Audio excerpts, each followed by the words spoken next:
আসসালামু আলাইকুম প্রিয় শিক্ষার্থী বন্ধুরা, সবাইকে স্বাগত জানাচ্ছি আমাদের আজকের অনুষ্ঠানে। আজকে আমরা শিখব টেন্স। টেন্স শব্দের অর্থ হচ্ছে কাল।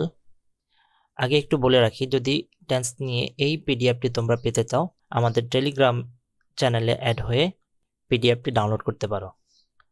এছাড়াও তোমরা চাইলে আমাদের ফেসবুক গ্রুপে এবং ইউটিউব চ্যানেলে তোমরা অ্যাড থাকতে পারো নতুন নতুন ভিডিও পাওয়ার জন্য। তো চলো আমরা আজকে শিখি টেন্স নিয়ে। দেখো, টেন্স শব্দের অর্থ হচ্ছে কাল। এই টেন্স একেবারে ইজি। যদি আজকের ক্লাসটি তোমরা মনোযোগ দিয়ে শোনো, তাহলে আশা করি আর টেন্স নিয়ে কোনো তোমাদের চিন্তা থাকবে না। দেখো, টেন্স প্রথমত হচ্ছে তিন প্রকার: প্রেজেন্ট টেন্স বা বর্তমান কাল, পাস্ট টেন্স বা অতীতকাল, ফিউচার টেন্স বা ভবিষ্যৎকাল। দেখো, এই তিন প্রকার টেন্সকে আবার প্রত্যেককেই চার ভাগে ভাগ করা হয়: indefinite, continuous, perfect, perfect continuous. এই চার ভাগে ভাগ করা হয়। তাহলে প্রত্যেক প্রকার আবার তিন প্রকার করে, মোট টেন্স 12 প্রকার। দেখো, প্রেজেন্ট টেন্স চার প্রকার: present indefinite, present continuous, present perfect, present perfect continuous. একইভাবে past indefinite, past continuous, past perfect, past perfect continuous. Future indefinite, future continuous, future perfect, future perfect continuous. এই মোট 12 প্রকার টেন্স। তবে আমরা শুরুতেই এভাবে শিখব, অর্থাৎ ইনডেফিনিট যে তিন প্রকার, present indefinite, past indefinite, future indefinite, এই তিন প্রকার টেন্স আমরা শুরুতে শিখে ফেলব। তবে তার আগে আমাদেরকে একটি কথা মনে রাখতে হবে, এই টেন্স শেখার জন্য আমাদেরকে অবশ্যই যে ভার্বের তিনটি রূপ আছে, ভার্ব 1, ভার্ব 2 এবং ভার্ব 3, অর্থাৎ প্রেজেন্ট ফর্ম, পাস্ট ফর্ম এবং পাস্ট পার্টিসিপল ফর্ম, এই তিনটি ফর্ম আমাদেরকে অবশ্যই জানতে হবে। যেমন ইট, এটা প্রেজেন্ট টেন্স, যাকে আমরা ভার্ব 1 বলতে পারবো। এটার পাস্ট টেন্স হচ্ছে এইট, যাকে আমরা ভার্ব 2 বলবো, এবং এটার পাস্ট পার্টিসিপল বা ভার্ব 3 হচ্ছে ইটেন। তো এগুলো তোমরা কোথা থেকে শিখতে পারবে? দেখো, এগুলো যে কোনো গ্রামার বই থেকে, কনজুগেশন অফ ভার্ব এই অধ্যায় থেকে তোমরা এগুলো অবশ্যই মুখস্থ করতে হবে। টেন্স শেখার জন্য এই জিনিসগুলোর গুরুত্ব অপরিসীম। এবার আসো আমরা শুরুতেই প্রেজেন্ট ইনডেফিনিট, পাস্ট ইনডেফিনিট এবং ফিউচার ইনডেফিনিট, এই তিন প্রকার ইনডেফিনিটগুলো শিখে নেই। প্রিয় শিক্ষার্থী বন্ধুরা, ইনডেফিনিট এটা আমরা প্রেজেন্ট ইনডেফিনিট, পাস্ট ইনডেফিনিট এবং ফিউচার ইনডেফিনিট এই তিন প্রকার একসাথে শিখব। এগুলো শেখার জন্য আমরা একটু তিনটা উদাহরণ দেখি। I eat rice, I ate rice, I shall eat rice. দেখো, এই উদাহরণগুলোর মধ্যে জাস্ট আই সাবজেক্ট এবং রাইস কথাটা অবজেক্ট একই রকম, কিন্তু দেখো ভার্বগুলো একটু আলাদা: ইট, এট, শেল, ইট। তার মানে আমরা বুঝতে পারলাম আমাদেরকে টেন্স শিখতে হলে অবশ্যই ভার্ব দেখে টেন্স শিখতে হবে। দেখো, ইট কথাটা প্রেজেন্ট ফর্ম, তাহলে এই রকম যদি কোনো ভার্বের প্রেজেন্ট ফর্ম বা ভার্ব 1 থাকে, তাহলে আমরা বুঝে নিব সেটা হচ্ছে প্রেজেন্ট ইনডেফিনিট। যদি ভার্ব 2 থাকে, অর্থাৎ দ্বিতীয় ভার্বগুলো, পাস্ট ফর্মগুলো যদি থাকে, তাহলে আমরা সেটাকে ধরে নিব পাস্ট ইনডেফিনিট। ঠিক একইভাবে ইট অর্থাৎ প্রেজেন্ট ফর্মের আগে যদি শেল অথবা উইল যোগ করি, তাহলে সেটা ফিউচার ইনডেফিনিট। অর্থাৎ তোমরা সহজে মনে রাখতে পারো, verb 1 present indefinite, verb 2 past indefinite এবং ভার্ব 1 এর আগে শেল অথবা উইল ফিউচার ইনডেফিনিট। আশা করি তোমরা বুঝতে পেরেছ। এই তিনটি কথা মনে রাখলেই আমরা তিন প্রকার ইনডেফিনিট সহজে মনে রাখতে পারবো এবং এগুলো আমাদের কখনোই ভুল হবে না। এবার আসো আমরা একটা ছোট্ট এক্সাম দেই। দেখো, হি ওয়েন্ট টু ঢাকা। এই বাক্যে ওয়েন্টটি হচ্ছে ভার্ব। এই ভার্বটি কোন ফর্মে আছে? দেখো, আমরা জানি গো, ওয়েন্ট, গন হয়। তাহলে ওয়েন্ট এটা ভার্ব 2, তাহলে আমরা সহজেই বুঝতে পারি এই বাক্যের মধ্যে যে টেন্সটি ব্যবহার হয়েছে সেটি হচ্ছে পাস্ট ইনডেফিনিট। ঠিক একইভাবে প্লেড কথাটাও পাস্ট ইনডেফিনিট, নো কথাটা নো, নিউ, নোন। যেহেতু এটা ভার্ব 1, তাহলে আমরা ধরে নিব প্রেজেন্ট ইনডেফিনিট। তাহলে ভার্ব 1 হলে সেটা প্রেজেন্ট ইনডেফিনিট, ভার্ব 2 হলে সেটা ফার্স্ট ইনডেফিনিট এবং ভার্ব 1 এর আগে যদি শেল অথবা উইল থাকে, তাহলে সেটা ফিউচার ইনডেফিনিট। আশা করি ইনডেফিনিট নিয়ে আর কোনো সমস্যা থাকবে না। এবার আসো, তোমাদের জন্য এবার নিচে কিছু কাজ দেওয়া আছে। তোমাদের দায়িত্ব হচ্ছে এই সেন্টেন্সগুলোকে ডাইরেকশন অনুযায়ী এগুলোকে বিভিন্ন ফর্মে রূপান্তর করা।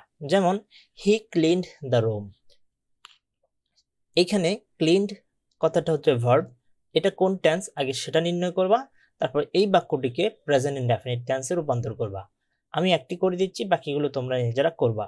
হি ক্লিনড দ্য রুম, এটি পাস্ট ইনডেফিনিট, এটা প্রেজেন্ট হচ্ছে ক্লিন, হি ক্লিনস দ্য রুম।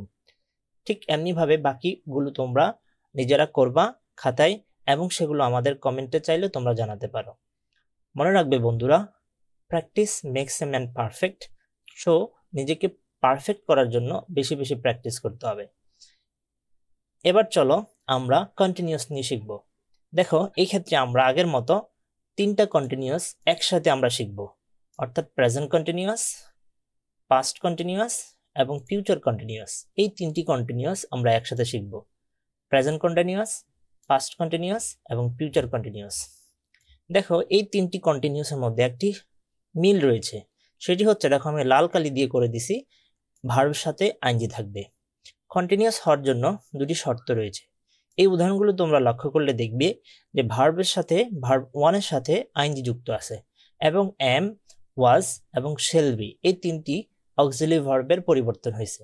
তাহলে আমরা সহজে জেনে নিলাম যে কন্টিনিউয়াস হওয়ার জন্য এই যে উপরের ভার্বগুলো am, is, are, was, were, shall be অথবা উইল বি, এইগুলো থেকে যে কোনো একটি ভার্ব অক্সিলারি ভার্ব থাকবে, সেই সাথে মূল ভার্বের সাথে আইএনজি থাকবে। এই 2টি শর্ত যদি আমরা পাই তাহলে সেটাকে আমরা কন্টিনিউয়াস বলবো। এক্ষেত্রে দেখো, যদি এম অথবা ইজ অথবা আর এই 3টি অক্সিলারি ভার্বের পরে যদি ভার্বের সাথে আইএনজি থাকে তাহলে সেটা প্রেজেন্ট কন্টিনিউয়াস। ওয়াজ এবং ওয়ারের পরে যদি ভার্বের সাথে আইএনজি থাকে তাহলে সেটা পাস্ট কন্টিনিউয়াস, এবং শেল বি, উইল বি এর পরে যদি শেল বি অথবা উইল বির পরে যদি ভার্বের সাথে আইএনজি থাকে তখন সেটা ফিউচার কন্টিনিউয়াস। দেখো এখানে একটা ছোট্ট মজার জিনিস আছে যে এম, ইজ, আর এগুলো সবসময় প্রেজেন্ট টেন্সে ব্যবহৃত হয়, ওয়াজ, ওয়ার এগুলো সবসময় পাস্ট টেন্সে, এবং শেল, উইল এগুলো সবসময় ফিউচার টেন্সে ব্যবহার হয়। আশা করি তোমরা বুঝতে পেরেছো। এক্ষেত্রে আমাদেরকে অবশ্যই মনে থাকতে হবে কন্টিনিউয়াস হওয়ার জন্য 2টি শর্ত, একটি হচ্ছে অক্সিলারি ভার্বগুলো থাকবে, আরেকটি হচ্ছে মূল ভার্বের সাথে আইএনজি থাকবে। যখনই এই 2টি শর্ত পাওয়া যাবে তখনই আমরা কন্টিনিউয়াস বলবো, অন্যথায় কন্টিনিউয়াস বলা যাবে না। এবার আসো, এখানে এম, ইজ, আর, এখানে কখন আমরা এম ব্যবহার করব, কখন ইজ, কখন আর ব্যবহার করব, কখন ওয়াজ, কখন ওয়ার, কখন শেল, কখন উইল ব্যবহার করব, এই বিষয়গুলো জানার জন্য আমরা এখানে একটি বক্সে সেগুলো উল্লেখ করলাম। দেখো তোমাদের দায়িত্ব হচ্ছে এগুলো মুখস্থ করে ফেলা, যে আইর সাথে কি কি হয়। আই যখন আমি অর্থ দিবে তখন আইর সাথে এম হবে, ওয়াজ হবে, শেল হবে, হ্যাভ, ডু, হ্যাড অথবা ডিড। অর্থাৎ তোমাদেরকে এভাবে মুখস্থ করতে হবে, আই এম, আই এম, এভাবে অন্তত একটি ভার্ব 20 বার করে বলতে হবে। I am, I was, I shall, I have, I do, এভাবে। এবার দেখো ইউ অথবা দে অথবা বুকস, অর্থাৎ প্লুরাল যদি কোনো কিছু হয় তাদের সাথে আর হয়, অথবা ওয়ার হয়, অথবা উইল, হ্যাভ, ডু, হ্যাড অথবা ডিড। এক্ষেত্রে দেখো হ্যাড এবং ডিড সবার সাথে হয়, এগুলো না মনে রাখলেও হবে, জাস্ট এই ফর্মগুলো তোমাকে মনে রাখতে হবে। এক্ষেত্রে তোমরা এভাবে মনে রাখবে, you are, you were, you will, you have, you do, they are, they were, they will, they have, they do। ঠিক একইভাবে he is, she is, it is, Rahim is, রহিম বলতে যে কোনো একজন ব্যক্তির নাম যদি থাকে, একজন ব্যক্তি বা একটি বস্তুর নাম যদি থাকে তাহলে আমরা is ব্যবহার করব। রহিম is, Karim is, book is, কিন্তু বুকস প্লুরাল হলে আর হবে। হি ওয়াজ, এভাবে তোমাদেরকে সবগুলো মুখস্থ করে নিতে হবে। তাহলে আমরা মনে রাখবো কন্টিনিউয়াস হওয়ার জন্য 2টি শর্ত, একটি হচ্ছে এম, ইজ, আর, অর্থাৎ এই অক্সিলারি ভার্বগুলো থেকে যেই কোনো একটা অক্সিলারি ভার্ব থাকবে এবং মূল ভার্বের সাথে আইএনজি থাকবে। এই ক্ষেত্রে এম, ইজ, আর হলে প্রেজেন্ট কন্টিনিউয়াস, ওয়াজ, ওয়ার হলে তারপরে ভার্বের সাথে আইএনজি থাকলে পাস্ট কন্টিনিউয়াস, এবং শেল বি, উইল বির পরে ভার্বের সাথে আইএনজি থাকলে সেটা ফিউচার কন্টিনিউয়াস। এই উদাহরণগুলো দেখো, আই এম ইটিং রাইস, এখানে এম আছে প্লাস ভার্বের সাথে আইএনজি আছে, present continuous. I was eating rice, দেখো এখানে ওয়াজ আছে প্লাস ভার্বের সাথে আইএনজি আছে, পাস্ট কন্টিনিউয়াস। শেল বি, এটার পরে ভার্বের সাথে আইএনজি আছে, এটা ফিউচার কন্টিনিউয়াস। এবার দেখো তোমাদের আগের মতো আরেকটি টেস্ট দেওয়া আছে, তোমাদের দায়িত্ব হচ্ছে এগুলো কোন টেন্স সেগুলো শনাক্ত করা। দেখো আমি একটি তোমাদেরকে বুঝিয়ে দিচ্ছি, they are walking along the bank of the river, এখানে আর আছে, আমরা শিখেছি একটু আগেই যে এম, ইজ, আর এগুলো প্রেজেন্টে হয়, তার মানে এটা প্রেজেন্ট। যেহেতু ভার্বের সাথে আইএনজি আছে এটা প্রেজেন্ট কন্টিনিউয়াস। ঠিক একইভাবে হি ইজ রিডিং, দেখো ইজ কথাটা প্রেজেন্ট টেন্সে ব্যবহৃত হয়, তাহলে আর ভার্বের সাথে আইএনজি থাকায় এটা প্রেজেন্ট কন্টিনিউয়াস। উইল, এগুলো উইল বি বা শেল বি এগুলো ফিউচার টেন্সে হয়, এই জন্য এটা ফিউচার। ভার্বের সাথে আইএনজি আছে এই জন্য এটা ফিউচার কন্টিনিউয়াস। আশা করি তোমরা পরেরগুলো নিজেরাই সেটা শনাক্ত করতে পারবে। এবার তোমাদের দায়িত্ব হচ্ছে এগুলোকে রূপান্তর করা। যেমন হি ইজ ক্লিনিং হিজ রুম, এটি কোন টেন্সে আছে আগে সেটি তোমাদেরকে শনাক্ত করতে হবে।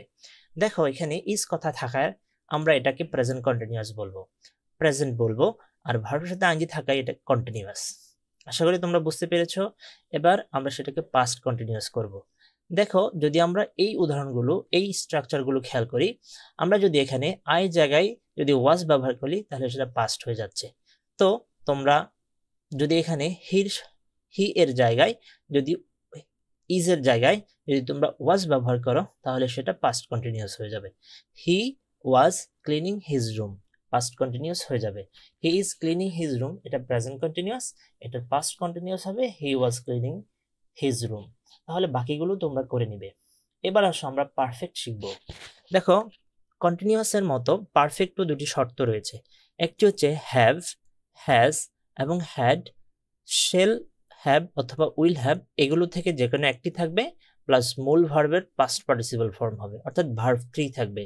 আমরা যদি বলি এইখানে যে ভার্বগুলো দেওয়া হয়েছিল যে ভার্ব 3 গুলো, এগুলো তোমাদেরকে অবশ্যই শিখতে হবে, নাহলে তোমরা কখনোই পারবে না।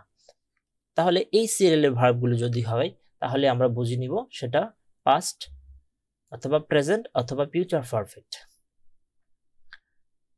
দেখো এই উদাহরণগুলো একটু খেয়াল করি। I have eaten rice, I had eaten rice, I shall have eaten rice. এই বাক্যগুলোতে একটি কমন বা সাধারণ মিল রয়েছে, ইটেন, ইটেন, এখানেও ইটেন, এই বাক্য তো ইটেন, তিনটি বাক্যতেই ইটেন কথাটি রয়েছে, জাস্ট পরিবর্তন হয়েছে হ্যাভ, হ্যাড, শ্যাল হ্যাভ।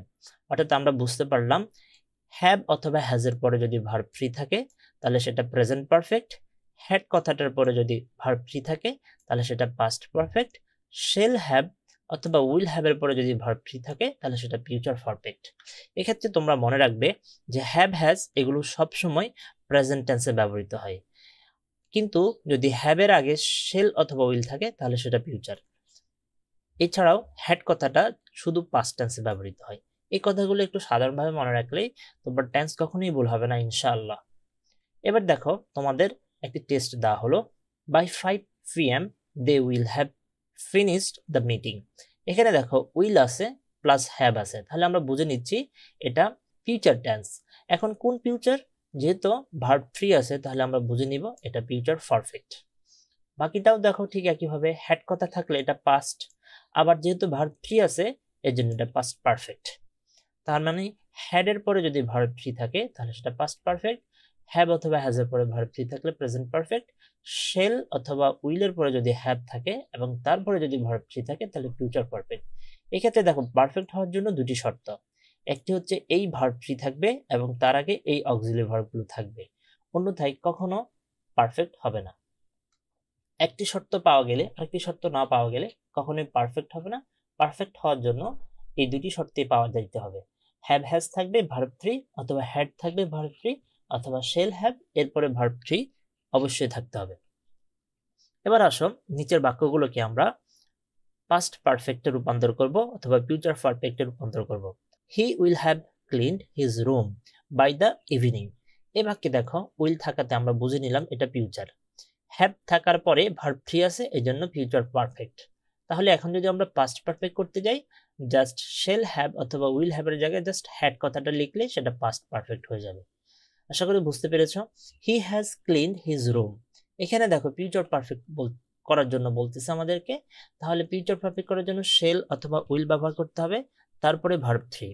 তাহলে এখানে হ্যাজ এর জায়গায় আমরা শেল অথবা উইল ব্যবহার করব। তো হি এর সাথে উইল হয়, হি উইল হ্যাভ, তারপরে ভার্বের past participle, he will have cleaned his room, এটা ফিউচার পারফেক্ট। আশা করি তোমরা বুঝতে পেরেছো। বাকিগুলো তোমরা নিজেরা করে নিবে, এছাড়াও অন্য ফর্মগুলোতেও তোমরা চাইলে রূপান্তর করতে পারো। প্রিয় শিক্ষার্থী বন্ধুরা, এবার শিখবো আমরা পারফেক্ট কন্টিনিউয়াস। দেখো পারফেক্ট কন্টিনিউয়াস হওয়ার জন্য আগের মতো দুইটি শর্ত রয়েছে। নিচের বাক্যগুলো লক্ষ্য করো। She has been working at the company for 5 years। এই বাক্যে দেখো বিন প্লাস ভার্বের সাথে আইএনজি রয়েছে। পরের বাক্যটি খেয়াল করো, দে হ্যাড বিন প্লেইং। দেখো এখানেও বিন প্লাস ভার্বের সাথে আইএনজি রয়েছে। এখানেও দেখো তৃতীয় বাক্যে শি উইল হ্যাভ, এখানে বিন এর পরে ভার্বের সাথে আইএনজি রয়েছে। তার মানে বিন এর পরে যদি ভার্বের সাথে আইএনজি থাকে, তার আগে যদি হ্যাভ অথবা হ্যাজ, হ্যাড অথবা শেল হ্যাভ অথবা উইল হ্যাভ থাকে, তাহলে সেটা পারফেক্ট কন্টিনিউয়াস। এখন কোন পারফেক্ট, প্রেজেন্ট পারফেক্ট নাকি পাস্ট পারফেক্ট নাকি ফিউচার পারফেক্ট, এটা নির্ধারণ করার জন্য আমাদের হ্যাভ অথবা হ্যাজ অথবা হ্যাড অথবা শেল হ্যাভ বা উইল হ্যাভ যোগ করতে হবে। তোমরা আগেই জানো যে হ্যাভ হ্যাজ এগুলো প্রেজেন্টে ব্যবহৃত হয়, হ্যাড কথাটি পাস্ট টেন্সে ব্যবহার হয় এবং শেল উইল এটা ফিউচার টেন্সে ব্যবহার হয়।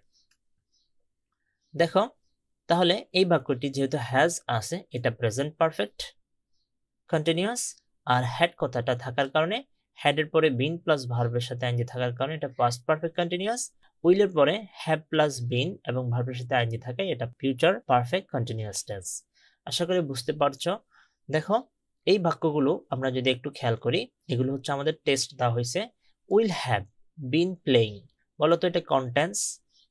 দেখো এই বাক্যে উইল থাকায় আমরা বলবো এটা ফিউচার, এবং হ্যাভ এর পরে বিন প্লাস ভার্বের সাথে আইএনজি থাকায় আমরা এটাকে ফিউচার পারফেক্ট কন্টিনিউয়াস টেন্স বলবো। তাহলে অর্থাৎ আমি বলতে চাচ্ছি এই যে স্ট্রাকচার গুলো, এগুলো যদি তোমরা খাতায় লিখে মুখস্থ করতে পারো বা মনে রাখতে পারো, উদাহরণগুলো একটু খেয়াল করো, তাহলে টেন্সে কখনোই ভুল হওয়ার কথা না। বাকিগুলো তোমরা একইভাবে দেখে নিবে। এখন দেখো আগের মতো নিচের বাক্যগুলো নির্দেশনা অনুযায়ী আমরা রূপান্তর করব। He will have been cleaning his room by the evening, এটা বলছে পাস্ট পারফেক্ট কন্টিনিউয়াস করার জন্য। তো দেখো পাস্ট পারফেক্ট করার সময় আমাদেরকে কি হ্যাভ এগুলো কি হবে, হবে না, বা উইল হ্যাভ হবে না। এই ক্ষেত্রে আমরা খেয়াল রাখি শুধু হ্যাডটা, অর্থাৎ উইল হ্যাভ এর পরিবর্তে যদি আমরা শুধু হ্যাড লিখে দিই আর বাকিগুলো একই রকম রেখে দিই, তাহলে সেটা পাস্ট পারফেক্ট কন্টিনিউয়াস টেন্স হয়ে যাবে। আশা করি এগুলো তোমরা পারবে নিজেরাই। এবার দেখো কিছু গুরুত্বপূর্ণ নিয়ম। এতক্ষণ আমরা শিখছি যে present perfect continuous, present continuous, past continuous, future continuous, এগুলো হওয়ার জন্য দুটি শর্ত ছিল। এম ইজ আর থাকবে প্লাস ভার্বের সাথে আইএনজি থাকবে। পাস্ট কন্টিনিউয়াস হওয়ার জন্য ওয়াজ ওয়ার থাকবে প্লাস ভার্বের সাথে আইএনজি থাকবে। Shell will be, shell be অথবা উইল বির পরে ভার্বের সাথে আইএনজি থাকলে সেটা ফিউচার কন্টিনিউয়াস টেন্স হবে। কিন্তু দেখো আমরা অনেক সময় দেখি অনেক বাক্যে যে এম ইজ আর আছে কিন্তু ভার্বের সাথে আইএনজি নাই, অথবা ওয়াজ ওয়ার আছে ভার্বের সাথে আইএনজি নাই, শেল বি এবং উইল বি আছে কিন্তু ভার্বের সাথে আইএনজি নাই। নিচের বাক্যগুলো একটু খেয়াল করো। আই এম এ স্টুডেন্ট, এখানে এম আছে কিন্তু ভার্বের সাথে আইএনজি নাই। এখন কি আমরা এটাকে কন্টিনিউয়াস বলতে পারবো না? শিক্ষার্থী বন্ধুরা, আমাদের শর্ত ছিল কন্টিনিউয়াস হওয়ার জন্য দুটি শর্ত ছিল। একটি হচ্ছে এই অক্সিলারি ভার্বগুলো থাকবে, সাথে ভার্বের সাথে আইএনজি থাকবে, কিন্তু এখানে শুধু অক্সিলারি ভার্বগুলো আছে কিন্তু ভার্বের সাথে আইএনজি নাই, তাই আমরা এটাকে আর কন্টিনিউয়াস বলতে পারবো না। এটা কন্টিনিউয়াস হওয়ার জন্য যোগ্যতা হারিয়ে ফেলেছে। আমরা তাহলে এটাকে কি বলবো? দেখো যদি শুধু এম ইজ আর থাকে তাহলে সেটাকে আমরা কন্টিনিউয়াস বলবো না, আর আমরা সেটাকে ইনডেফিনিট বলবো। অর্থাৎ আই এম এ স্টুডেন্ট, আমি একজন শিক্ষার্থী হই বা আমি একজন শিক্ষার্থী, এই বাক্যে শুধু এম থাকাতে এটা indefinite. He is my friend, এই বাক্যে শুধু ইজ আছে কিন্তু ভার্বের সাথে আইএনজি নাই, তাই আমরা এটাকে প্রেজেন্ট ইনডেফিনিট বলবো। They are very excited about the trip, দেখো এখানে শুধু ভার্ব আর আছে কিন্তু ভার্বের সাথে আইএনজি নাই, তাই আমরা এটাকে আর কন্টিনিউয়াস বলবো না, প্রেজেন্ট ইনডেফিনিট বলবো। এখানে শুধু ওয়াজ ছিল কিন্তু ভার্বের সাথে আইএনজি নাই, তাহলে বলতো এটাকে আমরা কি বলবো? এটাকে আমরা পাস্ট ইনডেফিনিট বলবো। The books were on the table, এখানে দেখো শুধু ওয়ার আছে কিন্তু ভার্বের সাথে আইএনজি নাই, তাহলে আমরা এটাকে পাস্ট ইনডেফিনিট বলবো। ঠিক আছে, ঠিক একইভাবে শেল এবং বি এগুলো পরে যদি ভার্বের সাথে আইএনজি থাকে তখন সেটা ফিউচার কন্টিনিউয়াস, কিন্তু যদি শেল বি অথবা উইল বির পরে ভার্বের সাথে আইএনজি না থাকে তাহলে সেটা আর ফিউচার কন্টিনিউয়াস হবে না, সেটা ফিউচার ইনডেফিনিট হবে। আশা করি তোমরা এই ব্যাপারগুলো একটু খেয়াল রাখবে এবং বুঝতে পেরেছো। এবার আসো আরেকটু দেখি নেই। দেখো আমরা শিখেছি যদি হ্যাভ এবং হ্যাজ এর পরে ভার্ব 3 থাকে তাহলে সেটাকে আমরা প্রেজেন্ট পারফেক্ট বলি। হ্যাড এর পরে যদি ভার্ব 3 থাকে তাহলে সেটাকে আমরা পাস্ট পারফেক্ট টেন্স বলি। শেল হ্যাভ অথবা উইল হ্যাভ এর পরে যদি ভার্ব 3 থাকে তাহলে সেটাকে আমরা ফিউচার পারফেক্ট বলি। কিন্তু দেখো যদি শুধু হ্যাভ হ্যাজ থাকে অথবা হ্যাড থাকে কিংবা শেল বা উইল হ্যাভ থাকে কিন্তু ভার্বের পাস্ট পার্টিসিপল গুলো নাই, তাহলে সেটাকে আমরা আর পারফেক্ট বলতে পারবো না। আমরা সেটাকে যদি শুধু হ্যাভ অথবা শুধু হ্যাজ থাকে তাহলে সেটাকে আমরা বলবো প্রেজেন্ট ইনডেফিনিট, এবং হ্যাড থাকলে সেটাকে আমরা পাস্ট ইনডেফিনিট, এবং শেল হ্যাভ এবং উইল হ্যাভ থাকলে তাহলে সেটাকে আমরা ফিউচার ইনডেফিনিট বলবো। আশা করি তোমরা বুঝতে পেরেছো। যদি তোমাদের এই ভিডিওটি ভালো লাগে তাহলে বন্ধুর সাথে শেয়ার করতে পারো, আর ভিডিও ডেসক্রিপশনে দেওয়া লিংক থেকে আমাদের ফেসবুকটি ফলো করতে পারো। ইউটিউব থেকে দেখলে ইউটিউব চ্যানেলটাকে সাবস্ক্রাইব করতে পারো। আর যদি এই শীটটি তোমরা পেতে চাও তাহলে আমাদের টেলিগ্রাম চ্যানেলে জয়েন হয়ে সেখান থেকে এই পিডিএফটি ডাউনলোড করতে পারো। ধন্যবাদ সকলকে। আল্লাহ হাফেজ।